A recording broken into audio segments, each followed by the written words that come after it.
মাত্র কয়েকদিনের অনুশীলনে অনূর্ধ্ব-23 দলের সাথে নিজেকে মানিয়ে নিয়েছেন জায়ান আহমেদ। একথা নিজেই জানালেন এই যুক্তরাষ্ট্র প্রবাসী ফুটবলার। বললেন, এই দলটা বেশ শক্তিশালী। এএফসি অনূর্ধ্ব-23 টুর্নামেন্টের জন্য চলছে অনুশীলন। 19 জনের আংশিক স্কোয়াডে একমাত্র প্রবাসী ফুটবলার জায়ান আহমেদ। সপ্তাহখানেকের অনুশীলনে দলের সঙ্গে বেশ মানিয়ে নিয়েছেন তিনি। জানান, প্রথম দিন থেকে প্রতিদিনই উন্নতি হয়েছে সবার সঙ্গে সম্পর্ক আর অনুশীলন কৌশলের। বাংলাদেশ অনূর্ধ্ব-23 দিন তিনেক পর বাহরাইন যাবে, যেখানে বাহরাইন অনূর্ধ্ব-23 দলের বিপক্ষে দুটি প্রীতি ম্যাচ খেলবে তারা। বললেন, আবহাওয়া ও খাবারের সঙ্গে তার মানিয়ে নেওয়া অন্যদের চেয়ে চ্যালেঞ্জিং, তবে তিনি সেটা করতে প্রস্তুত। এএফসি অনূর্ধ্ব-23 টুর্নামেন্টের বাছাইয়ের ভেন্যু ভিয়েতনামে, সেখানে ভালো কিছু প্রত্যাশা করছে জায়ান। 23 জনের চূড়ান্ত স্কোয়াডে থাকা তার জন্য বড় চ্যালেঞ্জ। তিনি আশাবাদী বাহরাইনের মতো ভিয়েতনামেও মূল দলের সঙ্গী হতে পারবেন তিনি। ওভারঅল ট্রেনিংটা ভালো চলতেছে।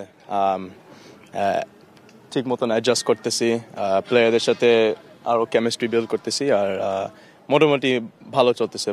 আমাদের ভালো গ্রুপ আছে, ভালো ট্যালেন্ট, ভালো কোয়ালিটি।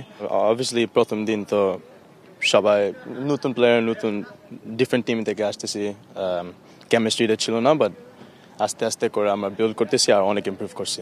আমি অনেক ইমপ্রেসড যে আমাদের ভালো স্কোয়াড আছে, ভালো হাই লেভেল, অনেক ভালো প্লেয়ার আছে। So I am very confident ইনশাল্লাহ। হ্যাঁ, অবশ্যই তো ফ্যামিলিকে মিস করি, বাবা মা সবাইকে মিস করি, বাট আমি আসছি খেলতে, আর জাস্ট মিস করি, বাট আমি এখানে আসছি একটা কাজের জন্য। সো